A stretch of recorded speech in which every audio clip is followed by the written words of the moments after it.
এটা তো এক্সপার্ট আছে, আমি একক কিছু করব না। শিক্ষা বোর্ড গুলোই আসল সিদ্ধান্ত নেওয়ার কথা। তারা এসএসসি আগের পরীক্ষা, এবার অর্ধেক পরীক্ষাগুলো হয়ে গেছে, এগুলো সব মিলে কি করবেন সেটা তো আমি এখন জানি না। আমার সরাসরি সেই সিদ্ধান্ত নেওয়ার কথাও না, সেটা এক্সপার্ট যারা তারা আরো দেখবেন। সরকারি খাতে 50টার বেশি বিশ্ববিদ্যালয় আছে, তার মধ্যে 45টার মতো বোধহয় যেখানে কেউই নাই উচ্চ পর্যায়ের, শুধু যে কিছুই নাই, এগুলো সম্পূর্ণ অভিভাবকহীন। এগুলাকে চালুই তো করা যাবে না অন্তত ভিসি উপাচার্য নিয়োগ না করে। এখন 42টা এরকম বিশ্ববিদ্যালয় আছে।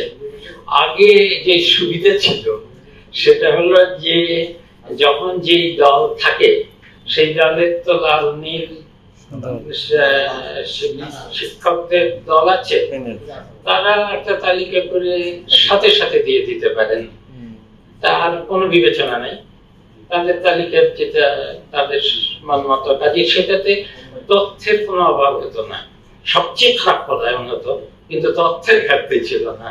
আবার অন্য দল আসলে তাদেরও একটা তালিকা আছে, তাদের শিক্ষক সমিতি আছে, তাদের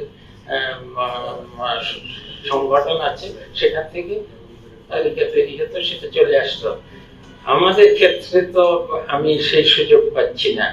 আমাদের ক্ষেত্রে হলো বা ব্যক্তিগতভাবে আমরা যত শিক্ষানুরাগী মানুষকে চিনি, বিভিন্ন বিশ্ববিদ্যালয়ে যেসব শিক্ষককে বিশ্বাসযোগ্য মনে করি, তাদের কাছ থেকে যতদূর পারি তথ্য সংগ্রহ করে দিচ্ছি যে শিক্ষাগত যোগ্যতার দিক থেকে, প্রশাসনিক দিক থেকে, ব্যক্তিত্বের দিক থেকে এবং সকলের কাছে, কিন্তু বিশেষ করে ছাত্রদের কাছে গ্রহণযোগ্য এরকম শিক্ষকদের যতদূর পারি তালিকা তৈরি করে করে যাচ্ছি।